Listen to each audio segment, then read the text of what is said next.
우리 2월 첫 주부터 복음 전파에 관련된 말씀을 나누고 있는데요.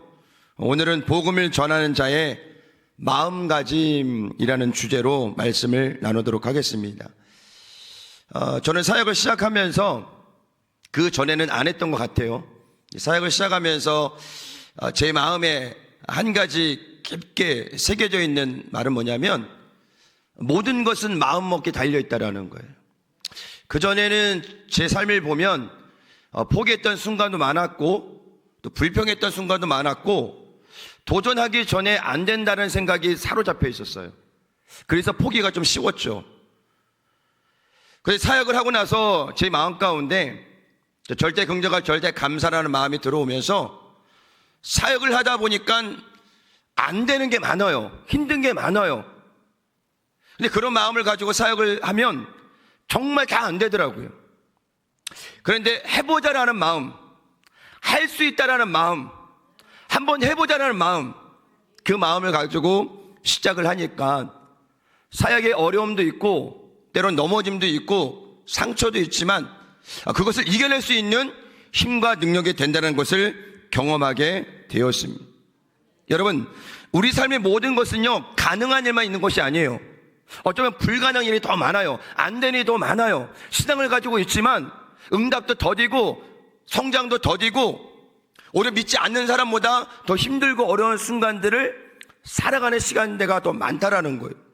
근데 이 모든 것들을 이겨내기 위해서는 절대 긍정과 절대 감사가 필요합니다. 또 하나 무엇이냐? 모든 것은 마음먹기에 달려있다는 이 굳은 결심을 가지고 나아가면 모든 것이 다 가능하다라는 거예요. 함께 따라합니다. 모든 것이 마음먹기에 달려있습니다. 제가 예전에 정주영 회장 이야기를 어록을 얘기하면서 한번 해보기나 했어 라는 그 말 한마디가 지금의 현대를 만들었다는 거예요. 도전하지 않고 포기하는 직장인들이 많은 그곳에 정주영 회장이 던진 그 한마디는 무엇이냐? 한번 해보기나 했어 라는 말입니다. 삼성의 고 이건희 회장도 마찬가지죠. 마누라와 자식만 빼고 다 바꿔라. 그때 한창 그 삼성의 핸드폰이 나오면서 많은 변화를 줘야 되는데 직원들이 다 모여 도전하기 싫은 거예요. 어려운 거예요. 외국 기업을 따라가기가 힘든 거예요. 그리고 그때 그 수많은 핸드폰을 다 태우면서 했던 말이 무엇이냐? 마누라와 자식만 빼고는 다 바꿔라. 생각이 변하지 않고요, 마음이 변하지 않으면 변화를 경험할 수 없다라는 거예요. 과거에 묻혀서 현재에 묻혀서 미래를 바라보지 못하고 현재 안주함으로 있으면 더 좋은 세상을 경험할 수 없다라는 것입니다. 바로 두 기업이 내놓은 그 어록이 지금의 현대와 삼성을 만들었다는 것입니다. 교회에 적응하면 교회도 마찬가지예요. 옛날 20년, 30년 전, 40년 전에 그 틀을 가지고 그대로 현대를 살아간다? 여러분 못 살아갑니다. 변화가 있어야 돼요. 그 변화를 통해서 교회가 발전하고 현 시대를 품을 수 있는 준비를 해야 된다는 사실을 기억하시기를 바랍니다. 여러분 교회가 가장 늦는 거 알죠? 예전에 우리가 일본하고 격차가 10년, 길게는 15년 차이 났다고 그랬어요. 못 따라갑니다, 일본을. 근데 지금은 앞서가잖아요. 근데 가장 늦은 공동체가 어디냐? 교회라는 거예요. 교회는 옛 것을 못 버려요. 옛 생각을 못 버려요. 시대는 엄청나게 변하고 있는데 교회는 그 시대를 따라가기조차 너무 힘든 사람. 그러니 다음 세대 젊은 사람들이 교회 오기가 쉽지 않아요. 왜? 교회는 변하지 않고 있기 때문에. 그래서 우리는 우리의 생각을 변해야 됩니다. 말씀을 통해서 창조적인 사역을 통해서 우리의 생각이 변하고 마음이 변해야 우리 공동체가 변한다는 사실을 기억하시기를 주의 이름으로 축원을 드립니다. 우리 장로님 기도 때 입춘이 지났다 그랬죠. 3월 5일이 경칩입니다. 경칩은 뭐예요? 긴 잠에서 잤던 개구리가 일어나기 좋은 가장 좋은 날씨, 따뜻한 날씨. 여러분들 겨울방학 보내셨잖아요. 그렇죠? 11월 달부터 겨울방학 들어갔잖아요. 12월, 1월, 2월 겨울방학이 굉장히 긴데요, 여러분. 이제 계약하셔야 돼요. 왜 아멘을 안 하셔요? 계약하셔야 됩니다. 움츠렸던 마음들 어깨 쫙 펴고 이제 믿음으로 달려가야 돼요. 달려가지 않으면 우리 교회가 계속 방학 기간을 맞이할 수밖에 없다라는 거예요. 개구리들 깨어나는데 우리 신앙인들 깨어나야죠. 깨어나서 도전하시고 달려가시고 복음 전하셔서 올해 2025년도 우리 교회 세운 모든 계획들이 주님 안에서 이루어지기를 주의 이름으로 축원을 드립니다. 그래서 이런 말이 있습니다. 현재는 과거 나의 선택이 축적된 결과다. 오늘의 나의 모습, 과거 제가 10년 전, 20년 전 선택하고 결정하고 노력하고 했던 그 모든 것들이 계속적으로 쌓여서 오늘의 나를 만들었다라는 거예요. 교회도 마찬가지입니다. 20년 전 우리 교회, 30년 전 우리의 모습, 그때 과거에 내가 생각하고 결정하고 선택했던 그 모든 것들이 조금씩 쌓여서 오늘의 나를 만든 거죠. 앞으로 미래 5년, 10년에 우리 교회 모습, 우리의 모습, 오늘에 달려 있습니다. 오늘 내가 어떠한 생각을 하느냐, 어떠한 결정을 하느냐, 어떠한 선택을 하느냐, 어떠한 삶을 살아가느냐, 그거에 따라서 내 삶의 5년의 10년의 삶이 달라지고 우리 교회 5년, 10년 후의 삶이 달라진다는 것입니다. 그럼 어떻게 계세요? 오늘 우리는 변해야 돼요. 우리 옆 사람과 인사합니다. 변합시다. 확실히 변합시다. 그렇다고 성형수술하지 마시고 그대로 여러분들 이쁘시니까 그거 하지 마시고 내 생각과 고정적인 관념들, 깨지지 않는 이 생각들을 다 깨셔야 돼요. 다음 세대 너무 중요하고요.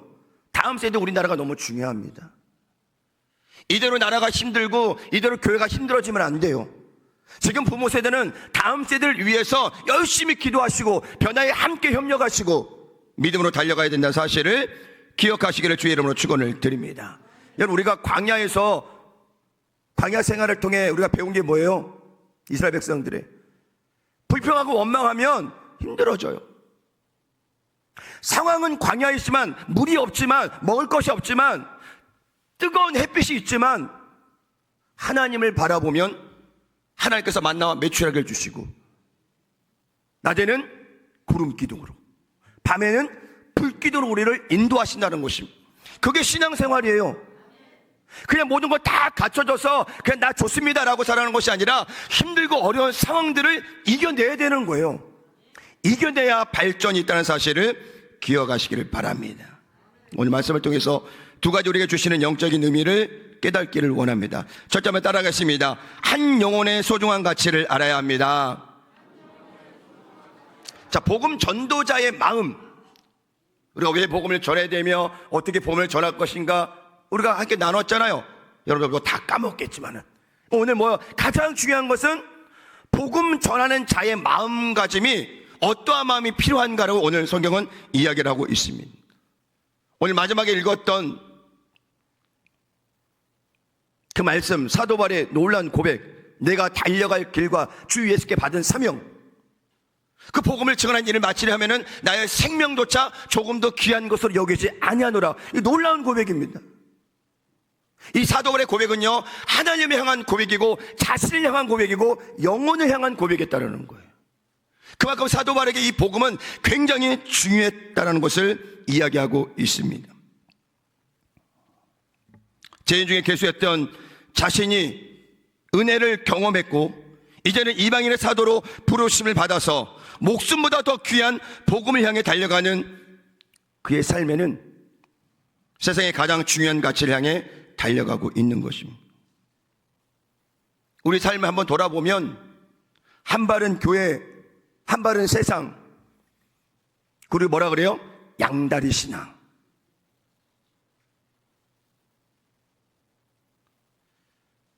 걸쳐있는 다리가 그대도 있으면 괜찮지만은 조금씩 벌어지다 보면 어때요? 가랑이 찢어져요. 여러분, 신앙생활을 할 거면 확실히 신앙생활을 하셔야 돼요. 적당히 그냥 교회만 다니고 적당히 믿음만 지키는 것이 아니라 확실한 믿음을 지켜야 된다는 거예요. 주님 우리에게 복을 주실 때 적당히 주시 않으셔요. 받은 은혜가 많은 우리들, 구원의 은혜를 받은 우리들은 이제 뭐요? 주님을 위해서 확실하게 열심히 열정을 가지고 달려가야 된다는 사실을 기억하시기를 주의 이름으로 축원을 드립니다. 그러나 우리는 우리의 삶을 돌아보면 내 삶을 유지하기 위해서 너무 분주한 삶을 살아가요. 성경은 뭐라고 했어요? 너희는 먼저 그의 나라와 그의 일을 구하라. 그러면 이 모든 것을 너희에게 더하시리라. 주의 나라를 구하는 게 무엇일까요? 주의 뜻을 구하는 게 무엇일까요? 하나님께 초점이 된 삶입니다. 아멘.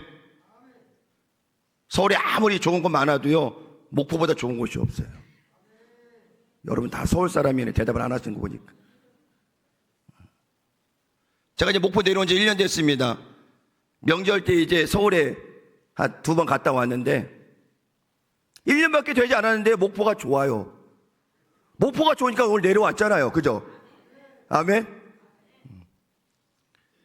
여러분, 이곳에서 우리가 우리의 신앙을 다시 찾고 회복해서 사도 바울처럼 달려가야 됩니다. 복음 향해 달려가야 돼요. 그냥 말만 전도 300명, 출석 300명 이게 아니라 정말 하나님께 나에게 주신 이 복음의 상을 붙들고 열심히 달려갈 때 하나님께서 만나게 하신다라는 거예요. 구하고 찾고 두드리는 삶. 아멘. 직장도 마찬가지고 결혼도 마찬가지고 성공도 마찬가지고 나 성공하고 싶어 이러고서 성공하나요? 아니요. 열심히 달려가야 돼요. 우리 교회 300명, 500명, 1000명, 3000명 여러분 가만 앉아있으면 몰려올까요? 아니요. 나가야 돼요. 이제 춥지 않아요. 나가서 열심히 복음 전하시고 하나님께서 우리를 통해서 귀한 열매를 맺게 하신다는 사실을 기억하시기를 주의 이름으로 축원을 드립니다. 사형리 복음지에 보면 중간에 의자 2개가 있는 이 그림이 있어요. 여러분 그 복음지를 저 그림입니다. 자, 왼쪽은 우리가 주님을 만나기 전 아니면 만나고 나서도 여전히 왼쪽의 삶을 살아간 사람이 있다 없다? 있다 없다? 여기는 없어요. 있어요. 예수님 알지 못할 때는 저 삶을 살아갈 수밖에 없죠. 근데 예수님 믿고 나서도 그 과거가 깨지지 않아서 여전히 저 의자의 중심에 주인이 누구예요? 나라는 거예요. 나라는 거.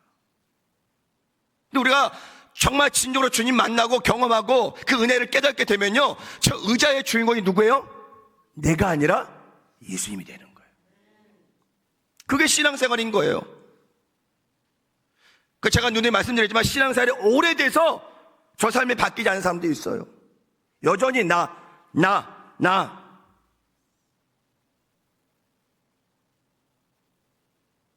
풍랑이 일었던 그 배에 바다에 빠질 사람이 누구예요? 요나였어, 요나. 그래서 우리들 고백했던 것처럼 나만 잘하면 우리 공동체가 잘 되는 거예요. 나만 전도하면 우리 교회가 부흥한다는 사실을 기억하시기를 주의 이름으로 축원을 드립니다. 누가복음 15장에는 3가지 비유가 나옵니다. 잃은 양을 찾은 목자의 비유, 잃은 드라크마를 찾은 여인, 그 다음에 잃은 아들을 되찾은 아버지의 비유. 여러분 이제 이 15장을 읽으면요, 이 3가지의 비유에 공통적으로 나와 있는 게 있어요. 뭔지 아세요? 기쁨. 잃은 양을 찾은 목자의 마음도 마찬가지고요, 드라크마를 잊어버린 그 여인의 마음도 마찬가지고, 아들을 되찾은 아버지의 마음도 마찬가지고, 성경은 계속 뭐요? 기쁨이 더하리라, 기쁨이 있으리라, 기쁨이 충만하리라 그래요. 이게 누구의 마음이에요? 예수님의 마음이에요. 우리가 복음을 전하기 전에 우리 마음 가운데 이 한 영혼의 가장 중요한 가치를 알고 나가야 돼요. 그 마음 없이 복음 전하러 나가면 정말 그 한 영혼이 귀한지를 모르게 된다라는 것입니다. 누가복음 15장 7절에도 내가 너에게 이르노니 이와 같이 죄인 한 사람이 회개하면 하늘에서는 회개할 것이 없는 의인 99으로 말미암아 기뻐하는 것보다 더하리라. 그 한 영혼. 두 번째는 내가 너에게 이르노니 이와 같이 죄인 한 사람이 회개하면 하나님의 사자들 앞에서 기쁨이 되느니라. 15장 32절에 보니까 이내 동생은 죽었다가 살아났으며 내가 잃었다가 얻었기로 우리가 즐거워하고 기뻐하는 것이 마땅하도다 하니라. 목자나 여인이나 아버지의 공통적인 마음, 바로 그것이 기쁨이라는 사실을 기억하시기를 바랍니다. 오늘 우리는 복음 전파에 있어서 이러한 마음으로 결단하고 나가야 되는 것입니다. 지금 여러분, 세상에는 길 잃은 양들이 많아요. 방황하는 사람들이 많아요. 그러다가 이단에 걸려서 들어가는 사람이 또 많다라는 거예요. 모르니까, 아예 복음을 모르니까 그냥 이단이 전하는 교회가 아 맞다 교회구나 그러고 하는 거예요. 들어가면 못 나옵니다. 여러분, 나오기가 쉽지 않아요. 나온 후에도 엄청난 공격이 있다고 합니다. 뭐 문자로 집에 찾아오고 메일을 날리고 카톡을 보내고. 우리가 넉넉히 있으면 안 돼요. 아직도 복음을 알지 못하는 많은 사람들이 있기에 우리가 나아가서 그 삶의 현장에서 복음을 전해야 된다는 사실을 기억하시기를 바랍니다. 여러분, 누군가는 하겠지가 아니라 우리가 해야 돼요. 내가 해야 돼요. 이렇게 아멘 안 하셔요. 우리가 해야 돼요. 내가 해야 돼요. 아멘. 다른 교회가 하겠지, 다른 사람이 하겠지, 우리 교회에서도 누군가가 하겠지, 그게 아니에요. 내가 솔선수범해서 삶의 현장에서 복음을 전해야 된다는 사실을 기억하시기를 주의 이름으로 축원을 드립니다. 금도 좋아하고 은도 좋아하고 보석도 좋아합니다, 많은 사람들이. 근데 예수님은 그 많은 것보다 더 귀한 것이 한 영혼임을 성경을 통해서 말씀하고 있는데, 마가복음 8장 36절에 보니까 사람이 만일 온 천하를 얻고도 제 목숨을 잃으면 무엇이 유익하리요. 생명이 귀한 겁니다. 한 영혼이 너무나 귀하다는 사실을 기억하시기를 주의 이름으로 축원을 드립니다. 우리 교회는 한 사람이 정말 중요한 교회입니다. 뭐 대형 교회나 사람이 많은 데는 그 예배 때 한 사람 빠져도 별 티도 안 나요. 또 누군가가 채워주니까. 우리 교회는 한 명이 빠지면 그 자리에 아무도 안 왔습니다. 금방 티가 나요. 그것이 중요한 것이 아니라 우리 교회에 소속되어 있는 그 한 영혼 한 영혼이 너무 중요하다는 거예요. 전도도 중요합니다. 복음 전도 중요해요. 그러나 우리 교회의 한 사람이 더 중요하다는 거예요. 전도하면 뭐예요? 우리 교회 있는 사람들이 다 나가버리면 의미 없잖아요. 우리 안에서는, 공동체 안에서는 우리 장로님의 기도처럼 사랑하고 용서하고 이해하고 품어주고 그 사람 입장에 대해서 한번 생각해보고 말이나 행동이나 언어나 표정까지 정말 아름다운 모습으로 다가갈 수 있다면 우리 공동체 안에서 누가 상처받겠어요? 누가 힘들어하겠어요? 그 한 사람의 그 자리가 비면요, 힘든 거예요. 어려운 거예요. 우리는 복음 전파의 사역도 너무 중요하지만 우리 공동체 안에 있는 한 사람 한 사람, 어린 영혼까지 너무 귀한 거예요. 제가 아까 3층에 있다가 우리 새로운 꼬마 2명이 엘리베이터 타고 딱 내리는데 너무 귀엽더라고요.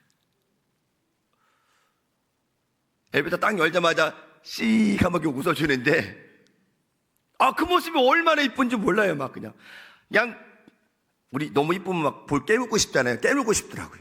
근데 이 아이가 또 신고할까봐 깨물지는 못했는데 그렇게 이뻐요. 그렇게 귀해요. 그 작은 한 영혼이 교회 와서 예배 드리겠다고 엘리베이터 타고 4층으로 올라가는데 그렇게 올라가는 그 모습도 너무 이쁘더라고요. 여러분, 우리 교회 안에 한 성도 한 성도 정말 귀하게 여기시길 바랍니다. 그 한 사람 상처받으면 안 돼요. 힘들어하면 안 돼요. 그래서 우리는 이 두 가지 영역을 다 잡고 가야 돼요. 밖에 나가서는 복음 전파도 열심히 하고 우리 공동체 안에서는 뭐요? 서로 사랑하고 서로 이끌어주고 아멘? 서로 이뻐해주고 볼은 깨물지 마시고 꼭 안아주시기 바랍니다. 내가 당신을 사랑합니다.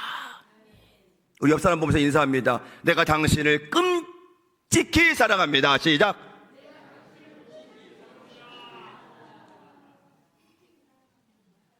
징하게 사랑한다 하면 말이 안 맞나요? 그것도 맞아요? 다시 합니다. 우리 징하게 사랑합니다. 제가 아직 사투리가 잘 몰라서 혹시 이게 나쁜 말일까봐, 우리 목포는 징하게 사랑해야 돼요. 징그럽게 사랑해야 돼요. 막. 그래서 내 사랑 때문에 상대방이 은혜 받고 회복되고 일어날 수 있는 그런 공동체가 되시기를 주의 이름으로 축원을 드립니다. 그래서 오늘 사도 바울은 고백합니다. 사도행전 20장 24절 말씀인데 우리 자막 보시면 한번 크게 한번 외쳐볼까요? 시작. 내가 달려갈 길과 주 예수께 받은 사명 곧 하나님의 은혜의 복음을 증언을 마치려 하면은 나의 생명조차 조금도 귀한 것으로 여기지 아니하노라. 여러분들, 복음 전하는 자의 마음가짐은 24절의 말씀이에요. 저는 제가 저 말씀을 사역을 시작하면서 받은 말씀이에요. 옛날 노트북 뜯을 때는 그 손글을 앞에다 딱 붙여놓고 노트북 열면은 그 말씀 또 암송하고 또 힘들고 어려울 때마다 그 말씀 다시 붙들고, 그리고 지금까지 온 거예요. 사도 바울은 얼마나 더 힘들었을까? 얼마나 더 어려웠을까? 자기를 공격하는 사람, 힘들고 어려운 삶, 어딜 가도 대우를 받지 못하는, 그러나 사도 바울은 그 환경을 바라보고 사람을 보는 것이 아니라 하나님께서 주신 사명을 붙들고 나아갔다는 거예요. 저는 여러분이 그 사명을 붙들고 나가시길 바랍니다. 복음의 사명이에요. 복음 전파의 사명이에요. 아멘. 그럴 때 우리가 주님 오실 그날까지 이 귀한 사역들을 감당할 수 있다는 사실을 기억하시기를 주의 이름으로 축원을 드립니다. 사도 바울에게는 이 복음 전파가 일생일 때 가장 큰 소중한 가치였어요. 여러분 자신에게 한번 물어보세요. 정말 나에게 일생일 때 가장 소중한 가치는 무엇인지, 내가 지금 무엇을 위해 달려가는지, 무엇을 위해서 애쓰는지, 무엇을 위해서 돈을 버는지, 무엇을 위해서 기도하는지, 여러분 그 중요한 가치를 알아야 됩니다. 그냥 맹목적으로 기도하고 맹목적으로 주일 성수하고 맹목적으로 봉사하는 거, 그것보다는 내가 봉사하는 현장, 복음 전하는 현장, 가정을 이끌어가고 일터에서, 직장에서, 관계 속에서 이 모든 것에 하나님이 주시는 놀라운 가치를 새겨야 된다는 사실을 기억하시기를 주의 이름으로 축원을 드립니다. 두 번째는 함께 따라합니다. 사명을 주신 주님의 음성에 귀를 기울여야 합니다. 누구의 음성에? 주님의 음성에. 근데 우리는 너무 세상의 소식과 사람의 이 말에 너무 귀를 많이 기울여요. 상처받기도 하고 힘들어하기도 해요. 돌아오지 못해요. 회복되지 않아요. 여러분, 주의 종만 사명을 받는 게 아니에요. 성도들 모두가 사명으로 똘똘 뭉쳐야 돼요. 그게 복음의 사명이든 봉사의 사명이든 교사의 사명이든 성가대의 사명이든 그 사명을 붙들고 나아갈 때 우리는 승리했다는 사실을 기억하시기를 주의 이름으로 축원을 드립니다. 사도 바울은 30대 때 다메섹 도상에서 부활의 주님을 만났어요. 주님을 만나고 나서 뭐요? 눈이 멀었어요. 낙마했다고 그러죠? 그래서 사도 바울이 가지고 있는 질병이 그때 빛을 통해서 나온 질병인지 안질인지 여러 가지 많은 의견이 있는데, 어쨌든 가다가 낙마에서 떨어져서 빛을 보고 눈이 멀었어요. 사도 바울이 무슨 생각을 했을까요? 와, 이거 무슨 일이야? 내가 이제 앞을 보지 못하는 건가? 그리고 사흘 만에 눈을 떴어요. 주님께서 아나니아를 통해서 가서 안수해라, 내가 그를 이방인의 사도로 불렀도다. 근데 아나니아의 마음은 어땠을까요? 이전에 이 사도 바울은 엄청났거든요. 성경에 보니까 해를 끼치는 자라고 했어요. 주의 성도들에게 해를 끼치는 자. 그러니 아나니아가 갈 수 있겠어요? 여러분, 강도 만나라고 만날 거예요? 안 만나잖아요. 자기를 죽이려고 달려든 사람인데 그 사람 찾아가 그러면 찾아갈 거예요? 못 찾아가죠. 근데 아나니아는 주의 음성을 듣고 가서 사도 바울에게 안수를 합니다. 안수를 하니까 비닐이 벗겨졌다고 표현하고 있어요. 눈이 띄어졌어요. 그리고 음식을 먹고 침례를 받고 강건해졌다라고 성경은 이야기하고 있어요. 근데 바로 그 다음 절에 보니까 중간에 어떤 틈이 있는지는 모르겠지만은 내용상으로 보면 없어요. 그냥 그렇게 침례를 받고 음식을 먹고 강건해져서 뭐 했냐? 바로 복음을 전하러 갔다라고 표현하고 있어요. 여러분, 복음을 전하는데 지체하면 안 돼요. 목사님, 날씨가 따뜻해지면은, 내가 좀 몸이 건강해지면은, 좀 상황이 좋아지면은, 여러분, 날씨 따뜻해지면 나른해집니다. 복음 못 전해요. 뜨거운 그 떼약볕 아래에서 복음을 전한다는 게 쉽지 않아요. 작년 우리가 여름성형학교 준비하면서 8월 달에 이 학교 앞에서 잠깐 나갔지만은, 그 더위가요, 말도 못합니다. 막. 부채를 나눠주고 있으면서 부채를 막 이러고 있어요. 막 너무 더워가지고. 말을 못해요. 너무 더워서. 복음을 전할 시기는 매일매일이지만은, 여러분, 이 환경적인 것, 근데 우리의 육체의 건강, 우리가 늘 고백하잖아요. 오늘이 가장 젊은 날이라고. 옆 사람하고 인사합니다. 오늘이 가장 젊은 날입니다. 내일 되면요, 또 몸이 어디 한 군데 이상해져. 예? 어른들 그러잖아요. 매일매일 다르더라고, 몸이. 30대, 40대는 앉아도 되고 안 먹어도 되고 힘들어도 되는데, 이 나이가 60, 70, 80대면요, 하루하루가 다른 게 우리 몸이라는 거예요. 그 힘들어요. 어려워요. 복음 전하는 거 쉽지 않습니다.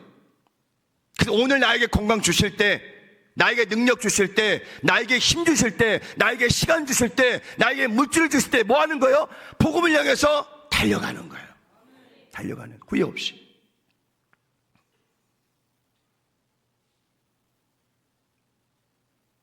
그래서 우리 교회 장로님부터 쫙 교회학교 어린이까지 모두가 복음 전하는 일에 집중하시기를 주의 이름으로 축원을 드립니다.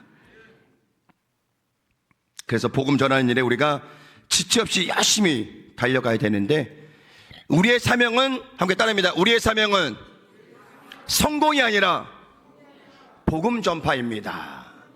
내가 먼저 예수님 믿었잖아요.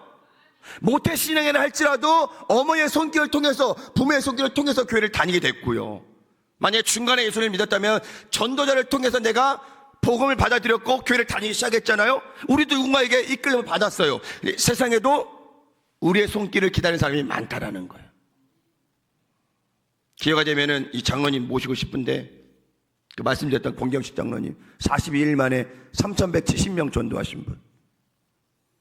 그해 한 해 전도축제 교회 목표가 4,000명이었는데 본인 혼자 3,710명, 이분 아닙니다. 했더니 얼마나 교회가 더 많이 부흥됐을 것 같아요. 지금도 여전히 그 장로님은 계속 전도하고 계셔요. 계속 복음 전하고 계셔요. 발바닥 전도를 통해서 다른 스킬이 있는 거 아니에요. 뭐 천막을 쳐놓고 전다는 것도 아니고 그냥 복음지 들고 다니면서 뭐요? 복음을 전하는 거예요. 수첩에다가 복음 전할 이름을 늘 100명씩 적어가면서 기도하면서 그 사람 만나서 자비를 통해서 전도지 만들고 선물 줘서 만들고, 그래서 뭐예요? 복음을 전하니까 하나님께서 은퇴하신 그 장로님, 그 장로님을 통해서 뭐예요? 하나님께서 복음의 큰 역사를 베풀어주고 계시다는 거예요. 아까 사진 나왔던 그 장로님은 아니라 목사님이신데, 그분은 은퇴하신 목사님이라고 나왔더라고요. 찾아보니까 강원도 어디라고, 원주라고 써있는 것 같은데요. 국민일보 신문에 실려서 제가 개조한 건데, 이제 은퇴하셔서 벌써 저 시기가 15년 되신 거예요. 70세 정확히 은퇴하셔서 지금 저 장면은 지금 목사님이 85세가 된 때의 모습인데, 은퇴하시고 나서 목사님이 계속 고백을 무엇이냐, 나는 이제 목회가 아니라 전도를 위해서 내 한평생을 살아가겠다라고 결단하신 거예요. 그리고 저 시장이 완전 어디 시장인지 모르겠지만은 우리 동부시장은 아니겠죠. 그렇게 15년 동안 시장에 다니면서 복음을 들고 다니시는 거예요. 띠 하나 주시고 복음지 들고 늘 환한 미소로 많은 상인들을 만나면서 복음을 전하고 계시다라는 거예요. 그리고 상인들이 그 목사님 때 은혜를 받는데요. 비가 오나 눈이 오나 변함없이 그렇게 본인들을 찾아서 복음을 전하는 그 모습에 큰 은혜를 받고 있다라는 것입니다. 오늘 우리가 그렇게 살아가야 돼요. 은퇴해서가 아니라 지금부터, 오늘부터 우리는 그 믿음을 가지고 시장을 가든지 공원을 가든지 누구를 만나든지 뜨거운 열정 가지고 복음을 전해야 되는 사실을 기억하시기를 주의 이름으로 축원을 드립니다. 그러기 위해서는 말씀으로 무장해야 돼요. 무장해야 돼요.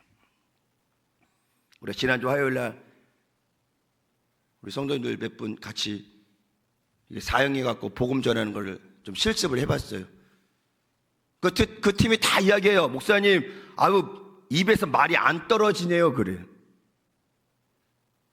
내가 습득한 것이 적으니까, 말씀이 적으니까, 그리고 이 복음 전하는 것이 그렇게 습관이 되지 않다 보니까는 내 잘 아는 사람에게 복음 전하기도 어려운 거예요. 그런데 우리가 정말 얼굴 낯짝도 모르는 그 사람에게 우리가 복음을 전할 때 그 사람이 이 성도님처럼 잘 들어주겠어요? 안 듣죠. 더 어렵다라는 거예요. 말씀으로 무장하고 기도로 무장하고 나가시를 주의 이름으로 축원을 드립니다. 말씀을 많이 읽어야 돼요. 신천지는요, 열 몇 개의 말씀을 암송을 한대요. 뭐 우리처럼 쪽지를 들고 가는 것이 아니라 아예 머릿속에 들고 다녀요. 그냥 그 사람을 만나면 그 얼굴을 보고 계속 전하는데, 그들이 이야기하는 짜집기, 비유 표현 뭐 이런 걸로 통해서 전할 때 많은 사람들이 뭐요? 혹합니다. 우리는 복음 전할 때 잠깐만요.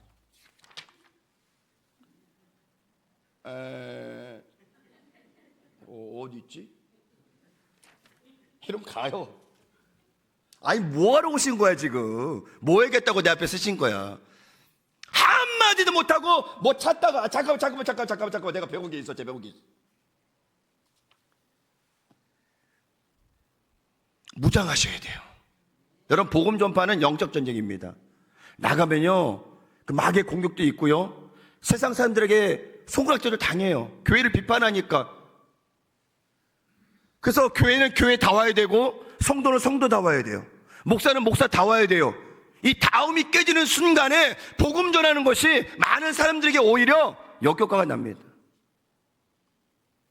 그래서 우리는 우리의 삶을 돌아보면서 다시 한번 우리의 삶에 주신 그 복음의 사명을 감당하는 저와 여러분이 되시기를 주의 이름으로 축원을 드립니다. 반주해 주시고요. 사도 바울은 목숨을 아끼지 않고 복음을 전했습니다.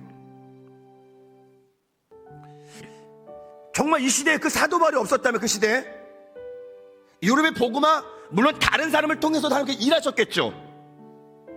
근데 하나님께서 복음에 반했던 사울이라는 청년을 사용하셔서 바울이라는 이름을 바꿔주시고, 그리고 저 유럽까지 가서 복음을 전하게 하셨어요. 많은 핍박과 어려움이 있었어요. 1차 전도 여행, 2차 전도 여행, 3차 전도 여행. 여러분, 우리가 이 연산동 일대에만 돌아다녀도 힘든데 저 지도를 보세요. 거리가 엄청 멀어요. 지금 우리 아시아는 아니지만은 그 당시에 소아시아, 중앙아시아, 저 유럽까지, 마게도냐까지, 그리고 마지막에 사도 바울이 갔던 것이 어디요? 로마였어요. 그렇게 로마서를 통해서 내가 너희가 가기를 원한다라고 간절히 원했던 그곳을 가게 됐다라는 말이에요. 가게 됐다는 말이에요. 여러분, 이런 열정이 우리한테 있나요? 연산동 일대도 돌아가기 힘들어요. 저 하당, 남학 가기 힘들어요. 너무 멀어서. 가야 됩니다. 남학을 가든 무안을 가든 광주를 가든 가야 돼요. 가서 뭐 해야 돼요? 복음 전해야 돼요. 복음 전해야 돼요. 그게 우리의 사명이라는 거예요. 나도 그렇게 누군가 위해서 주님을 만났잖아요. 신앙생활하고 있잖아요. 그 진실함을 전하는 것, 그것이 복음 전파라는 사실을 기억하시기를 주의 이름으로 축원을 드립니다. 복음 전도자의 마음, 예수님의 마음, 사도 바울의 마음, 여러분 이 마음 품고 가야 돼요. 하루하루가 너무 소중해요. 정말 내일이 와야 오늘인데 내일이 안 올 수도 있어요. 나한테. 그 상태에서 주님 만날 때 우리가 뭐라고 고백하겠어요? 너 뭐 하다 왔니? 네, 열심히 돈 벌다 왔습니다.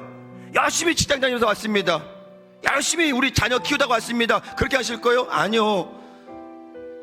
주님, 부족하지만 내가 오늘 한 영혼에게 복음 전하다 왔습니다. 그 한 영혼을 위해서 기도하다 왔습니다. 이런 마음을 가지셔야 돼요. 우리 너무 바빠요. 분주해요. 할 것이 너무 많아요. 우린 그리스도인이에요, 여러분. 그리스도인은 주님을 따르는 사람이에요. 그 주님을 따르는 사람은 뭐예요? 예수님이 행하셨던 그것을 그대로 삶에서 실천하는 거예요. 이제 3월입니다. 경칩이에요. 3월 5일이 개구리가 깨어나는. 우리도 깨어나야 돼요. 깨어나서 열심히 복음 전해야 돼요. 이 6월달까지 우리가 화요일날 목요일날 계속 전도 나갈 텐데요, 여러분들 참여할 수 있다면 계속 나오세요. 제가 오후 1시부터 나갈 거예요. 조금이라도 시간 되시면 전도 현장 오세요. 오셔서 같이 복음 좀 나눠주시고 10분이라도 함께 복음 전하면서 정말 우리의 마음을 주님께 드리는 귀한 상반기가 되시기를 주의 이름으로 축원을 드립니다.